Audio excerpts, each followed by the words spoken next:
جب نوح علیہ السلام کشتی بنا رہے تھے تو ایک مومنہ بوڑھی عورت روز اللہ کے نبی کے پاس اپنی گٹھڑی لے کر آتی اور کہتی، اے اللہ کے نبی، کب کشتی روانہ ہوگی؟ نوح علیہ السلام فرماتے، ابھی دیر ہے۔ وہ عورت شام تک بیٹھی رہتی اور پھر اٹھ کر چلی جاتی۔ ایک دن نوح علیہ السلام نے فرمایا کہ اے عورت، جب جانا ہوا تو تمہیں بتا دیا جائے گا۔ یہ عورت واپس چلی گئی اور انتظار کرنے لگی کہ کب نوح علیہ السلام بلائیں گے۔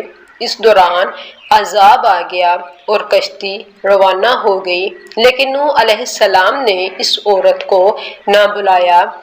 ظاہری طور پر نوح علیہ السلام کو اس کو بلانا بھول گیا تھا۔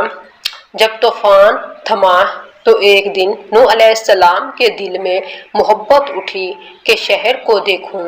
جہاں سے چلا تھا وہاں آئے اور قریب جا کر دیکھا تو ایک جھونپڑی میں دیا جل رہا تھا۔ نوح علیہ السلام یہ دیکھ کر چونک گئے کہ روح زمین پر کوئی ایسا گھر بھی ہے کہ اتنے عظیم طوفان کے بعد بھی جس میں چراغ جل رہا ہے۔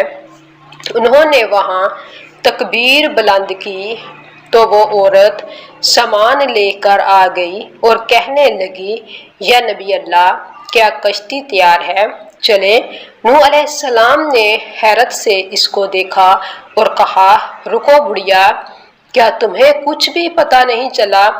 وہ کہنے لگی، یا نبی اللہ، کیا نہیں پتہ چلا؟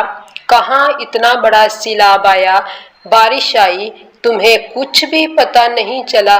بڑھیا کہنے لگی، یا نبی اللہ، بس ایک دن بادل گرجے تھے اور کچھ ہلکی سی فوہار پڑی تھی۔ نوح علیہ السلام حیران ہو کر آسمان کی طرف دیکھنے لگے اور کہا، میرے اللہ، یہ کیا ماجرا ہے؟